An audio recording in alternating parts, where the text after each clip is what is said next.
Hi everyone, in today's video I want to talk about the timeline from F1 to H1, and the ultimate goal of this video is to concisely and briefly tell you all about how to have a smooth transition and move your status from an F1 to an H1B. And during this phase, you go through a lot of back and forth with your employer as well as with your immigration attorney. And I just want to lay that process out because I think it will be really helpful for future students as well who will be going through this process. And everything that I'm going to talk today is based on my experience. So it might vary for other students, but hopefully this video will be helpful. So let's get started. So the very first thing, as you might be aware, and if not, you'll have a lot of different sources to get this through to learn about this, that in H1 period, it starts early year. So usually in January or February is when everything starts. And that's the first time where your employer or your immigration attorney uh, will reach out to, confirm that whether you want to put the name of this particular employee for the H1B lottery. So that's usually early year in February or February and February. And then the registration period begins from March 1 to March 10.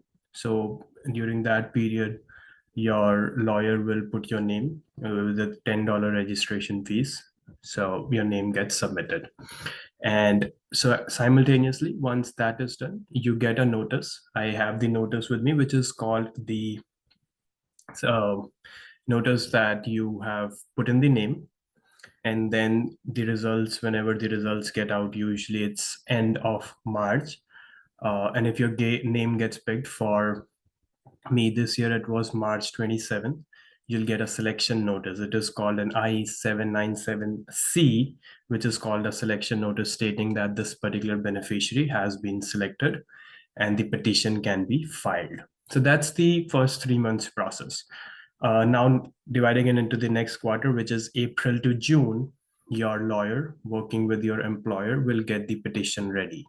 And there's a lot of back and forth. I highly recommend you be in touch with your lawyer uh, and your employer side by side, just to make sure if there is any documentation needed, any information that the lawyer is requesting, you provide them so your process doesn't get delayed.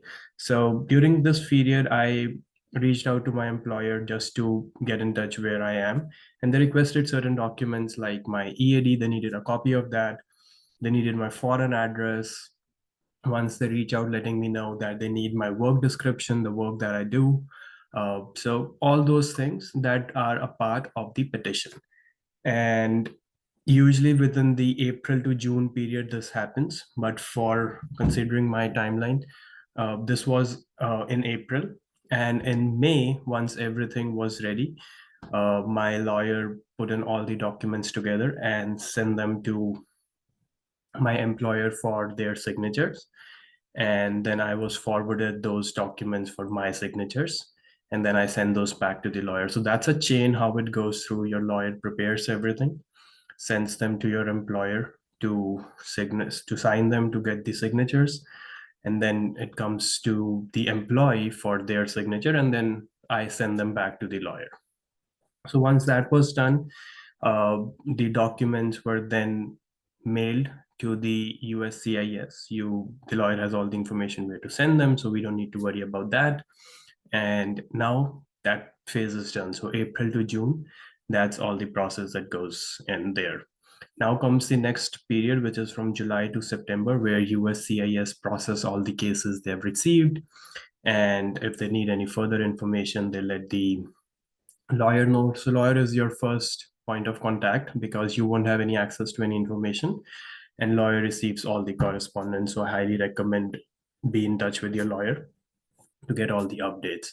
So from July to September, it's the phase where USCIS will check all of the cases. Your fees will be get deducted. So that's another point where you can check in with your lawyer, like where is the process, has the fees been deducted or not. So once that is done, you'll probably get an update that whether your case was approved, whether your case is on hold, whether other documents are needed. But for me, end of July when I received the information from my lawyer that my case was approved. So then when you officially know that everything is good to go, and you will receive another approval notice, which is called an I-797C, which is an approval notice. And it also states that there is a formal approval notice being sent and mailed, which is called the I-797A, which your lawyer will receive. So in August mid, I received the approval notice. I mean, the employer received the approval notice in mail, and by the end of September, I got that notice mailed to me. So it's a chain of series, but all I am saying that be in touch with your lawyer so that you know where you are, and all the documents and all the correspondence is also received by you. And if there are any questions or queries, those can be answered simultaneously.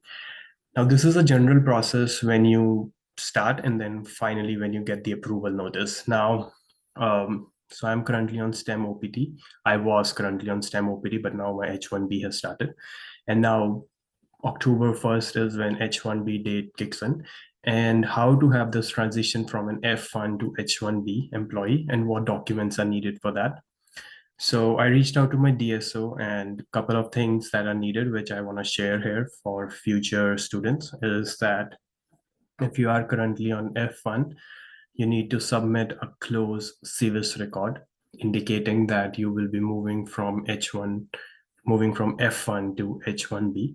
It's a very simple form which can be found on your university portal stating that uh, you were a student on F1 OPT, you are now moving to H1, and the document to prove that you will need your I-797A, which is the formal approval notice. So you'll need to submit a copy of that.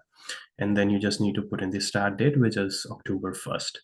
So that's one of the document. And then for me, another document that I require that was needed is I had to submit my uh, I-983, which is the STEM OPT validation report stating that my STEM period has come to an end, and it got ended early.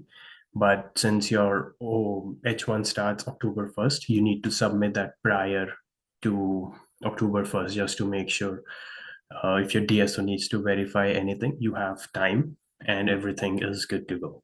So two documents to recap: you need to submit your I-983 evaluation. If you are on OPT, it might be a different case because you don't need to that. But for STEM OPT students, you need to submit that to close your STEM record. And then you need to submit a close CVIS form, which can be found on your website. So that's all that for this one.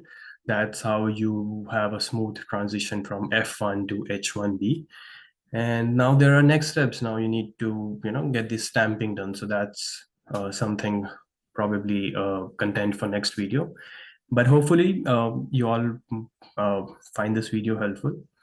And let me know if there are any questions for this process, and I'll be happy to answer all of those that I am capable of. And do check my other videos on RFEs and how to respond on RFEs. And thank you so much for watching this video. Thank you.